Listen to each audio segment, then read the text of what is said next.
back, St. Norbert College, to another edition of Night Talk Weekly, a weekly webisode brought to you by St. Norbert Times. I'm your host, Connor Du Bois. This week we come to you from Old St. Joe's with our guest this week, Ryan Nettesheim. He is a junior. He is a communication major as well as business. He comes from Whitefish Bay, and this week he's here to talk to us a little bit about his trip to St. Lucia that he took over to J-Term, and the organization he worked with, the Good News Project. Welcome, Ryan. Thanks, Connor. Thanks for having me. Yep. So, Ryan, why'd you choose St. Norbert College? Well, I chose St. Norbert College kind of as the last resort, actually. A friend of mine told me to come here because we were really close friends, and she's like, "Oh, well, you'll be fine. Like, it's an all right school, and just take a chance," because I got a really good scholarship here. But I actually didn't want to come here because my whole family went here. My parents went here, and all my relatives, so I kind of wanted to find my own way, find my own path. But what ended up happening is I fell in love with the school, the way it embodies service and leadership, and there's just a lot of amazing people here on campus. Very nice. Obviously class keeps you busy during the day and during the week. What's some of the things you like to do outside of class in your free time? Well, I'm a big advocate of service. I love the service aspect here on campus. I'm actually in a bunch of different groups like Circle K and Colleges Against Cancer and Praise and Worship and Up Till Dawn. So those really keep me busy during the week when I'm not in class. But other than that, I love adrenaline, and I'm also in the snowboard club here, snowboard and ski club, and then I'm also actually the president of the wakeboard and water ski club. So I like to, have some fun in both aspects here. It's pretty cool. So you mentioned the wakeboard and water ski club. Tell us a little bit about the Fox. Is it actually as terrible as people say it is?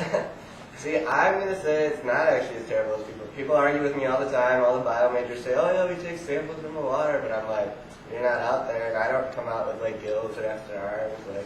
I think I'm going to be fine. I admit it looks a little green by the edge of the water, but I'm staying out there. It's crystal clear. And we have a good time on it. You should join the team if you're looking for something to do. Very nice. You mentioned being kind of in love with that service, and actually just got back from a service trip not too long ago over the J-Term. You had the opportunity to go to St. Lucia for the second time. Maybe tell us just a little bit about that experience. I went through the Good News Project, which is stationed in Wausau. Peg and Chuck McCarthy started this project, and they actually started as a musical group, but they went down to the West Indies, the Caribbean, and all the islands are like, "We love your music, but we could really use help." So they started this thing called the Good News Project, and they started bringing medical supplies down and teaching supplies for schools, and all of a sudden they're building houses and getting all these cool people together to do all these great things for impoverished people in the West Indies. So that's how I kind of heard about it, and then trips here on St. Norbert campus got me into it, because I was like, "Oh yeah, that'd be a great opportunity to go to the Caribbean." But I didn't know what I was signing up for was a way cooler experience than just going to a tropical island. I went down there with 5 great girls who I picked, and then 2 other great girls who went through the Good News Project. Luann Spence, Anna Zarnicki Niemeyer, Janice Swigo, Maggie Kitchen, Maggie Schwanke, Brooke Van Schindel, and Carrie Christensen. And Brooke's mom, who was on campus, I'm going to give her a shout out. She works at the Crescent. But yeah, they are all great girls and amazing people. And then just down there, what we all did together was we built houses for people who got hit by a hurricane earlier this year in St. Lucia. We worked with the Sisters of Mother Teresa, and we helped the homeless and the sick there. We went to boys' training centers for boys who've gotten in trouble, maybe due to bad decisions in their life. We've gone to prisons. We've gone to schools for children with special needs. There's just a ton of different opportunities in St. Lucia for service, and that's what I love about it, because you can do something new every day, but what ends up happening is you just become attached to certain places and you find your niche. But I think that's what attracted to me so much, and that's why I love it. 2-week trip, if I didn't mention that, so 2 weeks. So after that 2 weeks, I'm sure you can come back nice and warm, pretty tan, and then you can come back and there's some snow on the ground. Yeah. How much do you miss it? I miss it a lot. I've been talking with all my trip mates, and we just say like, oh, we wish we could go to the ocean right now, and like I don't know, just like we get these plagues of like the beach and beautiful scenery and just the people down there, like our Lucian family who like joined the Good News Project. We just like miss them so much. So I don't know. I think we're all hurting pretty bad right now, being in the snow, but it's not the worst thing in our world. Our families are here. Yeah. Yeah, you mentioned talking about going back there. I noticed kind of going around on Facebook is you guys are joking about wanting a sea bath. Can you maybe explain that for those that are unaware of what exactly a sea bath is? Well, what St. Lucians call a sea bath is actually just going to the beach. You're just going for a swim. They call it a sea bath because you're like washing the day's work away or your troubles away. So I don't know. We really liked that and thought that was a cool, little term. So we've been calling it that from now on. I think we're going to keep calling that for the rest of our lives. Very cool. What has been maybe your most memorable experience so far here at St. Norbert College? My most memorable experience would have to be, I'd have to say, it's not trips, which it probably definitely is, all of my experiences with trips in St. Lucia. I'd have to say it's actually praise and worship. And then I went into Burke one day. I was living there, and I walked past the hall, and I heard Jessie Smith singing, and she's got a beautiful voice.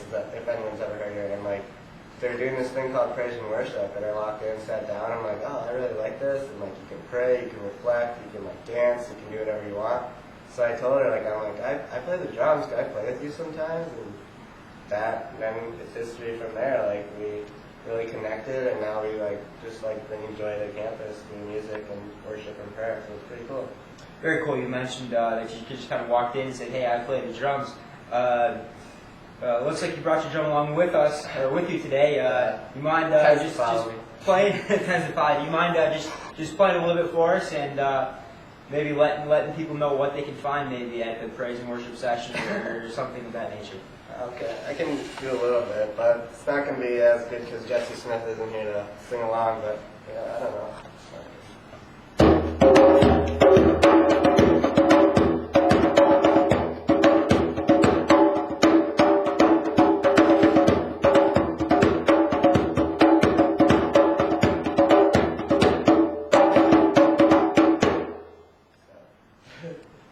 Very nice. Maybe we'll carry that kind of we'll call it a little battle cry into the Super Bowl week here. There we go, yeah. Get everybody fired up, ready to go for the Super Bowl. It is Super Bowl week, and we know you are a Packer fan, being from Wisconsin. What's your thoughts and feelings on the Super Bowl, and maybe if you have a prediction? I'm just kind of dumbfounded. I was in St. Lucia for 2 weeks, and we watched the Packer games, but we were on this little dinky TV that kept going in and out, and I'm like, oh, are we winning? I can't tell. We come back and we watch that game with the Bears, we're going to the Super Bowl, so it's kind of just I don't know, just a dream right there. But yeah, I'm right with you. I think my predictions probably have to say that, well, of course the Pack's going to come out with the win, but I think it's going to be pretty close. I'm going to say 30-27. There you go, folks. You heard it here first. Packers victorious in Super Bowl 45, 30-27. Thank you for joining us, Ryan. Best of luck the rest of this semester. Thank you for tuning in to another edition of Night Talk Weekly, a weekly webisode brought to you by St. Norbert Times. I'm your host, Connor Du Bois. Tune in next week for a very special Valentine's Day edition of Night Talk Weekly.